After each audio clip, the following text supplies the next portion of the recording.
Tangan di samping aja bro, di samping aja. Fakta yang tidak sesuai apa tuh bang dari jaksa penuntut umum? Tanggapannya dulu bang. Tanggapannya dulu bang. Sidang Farsar M ini kan setelah 2 kali ditunda, ini kan masuk pada penuntutan ya, bukan tunda, sekarang dituntut lah. Jadi ketika proses secara formal jaksa menuntut, pengacara membela, hakim memutus. Ini kan baru sesi jaksa menuntut. Nah, persoalannya adalah dakwaan ini kan dakwaan seorang Farsar M sebagai pengedar, ya, yaitu pasal 114, pasal 112 dan pasal 111. Itu pasal mengenai pengedar.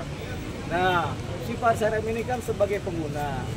Dia sebagai pengguna, tapi kemudian ditutup pasal 114-nya pengedar utamanya lepas. Tinggal pasal 112 dan 111 ya. Nah, Farsar M ini dituntut 6 tahun penjara. Tapi dia adalah pengguna. Tapi tampaknya dituntut sebagai pengedar juga. Begitu. Jadi kita kemudian akan melakukan pembelaan. Tapi yang paling penting kan fakta-fakta di persidangan sama-sama sudah kita ketahui bahwasanya seorang Farsar M adalah pengguna. Bahkan dia cenderung adalah korban dari narkotika. Nah, kalau kemudian harapan kita kemudian ternyata hakim pun memutus dia bersalah dan dihukum, itu tentunya kan orang yang sudah jatuh, kemudian korban sudah jatuh bukan diselamatkan, tapi malah jatuh ketimpa tangga, ketimpa apalagi, ketimpa cat, ketimpa ember, ketimpa apalagi, sama ketimpa mungkin kepala gagak. Nah itu banyak timpanya. Jadi ini akhirnya kan kita nggak dalam posisi melakukan penyelamatan terhadap korban yang dari narkotika ini. Dia kan pengguna. Jadi ini kita cukup sayangkan tuntutan seperti ini, di mana dituntut 6 tahun, kita sangat sayangkan karena tidak memperhatikan aspek-aspek seorang pengguna narkotika, di mana sebenarnya mereka adalah korban yang paling susah lah. Tapi kalau korban ini kemudian dihukum, tentu habis dia. Masa dia pulihnya tuh nggak ada lagi. Sudah dituntut 6 tahun. Kalau dia putus hukuman juga 6 tahun, dia habis posisi dia. Gitu. Jadi kita tidak menyelamatkan seorang pengguna, malah kita menghancurkan.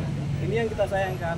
Seorang pengguna narkoba berat yang sudah kecanduan kemudian harus dihukum yang berat juga. Artinya kan kita tidak menyelamatkan jiwanya, tidak menyelamatkan fisiknya, tapi kita membiarkan dia belangsak. Tahu belangsak? Nah, belangsak itu di bawahnya belebuk, gitu ya. Hancur-hancurnya. Jadi gitu. Jadi kita akhirnya kita harus menyelamatkan dia. Jadi kami sebagai pembela akan melakukan pledoi, tentunya dengan hati nuranilah. Apalagi pihak BNN, kepala BNN sudah menyatakan pengguna itu korban, jangan dihukum. Tapi ini kan masih tetap dituntut, ya kan?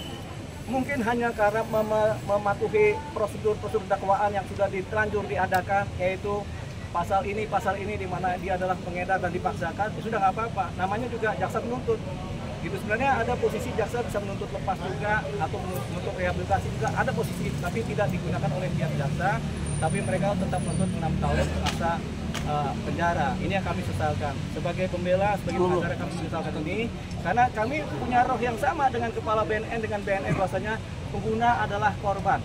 Pengguna adalah korban. Jangan kemudian dihancurkan kehidupannya dengan tambahan hukuman. Nggak ada efek jerak kalau pengguna, karena pengguna itu kecanduan, harus direhabilitasi, bukan dihukum. Dihukum itu nggak akan ada efek jerak, dia akan tetap kecanduan terus. Tapi kalau dia direhabilitasi, dia akan pulih dari kecanduan tadi dan dia bisa selamat hidupnya. Ini yang tidak diperhitungkan. Makanya secara malam ini kita harap mungkin ada perubahan tentang konstelasi hukuman dan penuntutan terhadap pengguna narkotika. Jangan seperti ini. Nah, nggak apa-apa, ini diedarkan supaya nanti kita sinergi dengan BNN. Karena apa yang menjadi roh dari ucapan BNN kita pakai sebagai bagian dari hal yang sama. Itu tadi yang kemudian kami sebagai pengacara menyesalkan ini. Seorang pengguna adalah korban yang harus diselamatkan, bukan dihukum.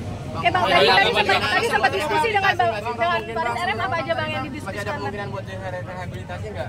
Tentunya kan jaksa menuntut pengacara membela, hakim memutus. Kita masih mengharapkan dari putusan hakim yang seadil-adilnya, di mana hakim juga bersinergi dengan institusi lain, di mana hakim akan memutuskan untuk direhabilitasi. Mungkin kan dia sudah menjalani masa tahanan, tapi ada mekanisme di mana menyelamatkan seorang pengguna yang sedang menjadi korban narkotika. Jangan kemudian menghancurkan. Ini kan nggak selamanya hukuman itu menyelamatkan. Hukuman itu seringkali menghancurkan, bukan menjadi orang menjadi baik, tapi malah menghancurkan orang. Begitu, makanya kita kemudian mencoba menyadarkan ini masa depan teman-teman jaksa supaya lebih mengertilah, jangan mengikuti prosedur konvensional yang mungkin sekarang udah berubah pola-polanya. Kan kita mengikuti juga pola-pola zaman di mana pandangan berubah. Yang tadinya pengguna adalah bisa dihukum kemudian dipenjara, sekarang pengguna kan harus diselamatkan. Tapi ini jaksa masih menghukum, menuntut hukuman kan. Ini yang rasanya ini harus kita benahi di pihak kejaksaan dalam proses mereka menuntut. Bang, responnya Faris RM tadi apa Bang, sempat diskusi tadi? Kalau Faris RM sih kita adakan pledoi. Jadi pledoi pertama dari pihak Faris RM sendiri sebagai pribadi, baik kemudian pledoi dari pihak pengacara. Tapi ke depan sudah kita bisa jalankan. Tapi tadi maksudnya sempat menyayangkan atau gimana, atau sempat kecewa gitu? Sempat ada rasa kecewa nggak sih Bang? Kita sudah menyayangkan, apalagi seorang Faris RM juga dia menyayangkan. Tapi kan dia dari awal sudah pasrah, mongkokkan ya. Nah, dari awal dia bilang mematuhi proses hukum dan pasrah terhadap prosesnya. Tapi kan kita tidak melihat dari sisi dia. Kita melihat dari sisi kita yang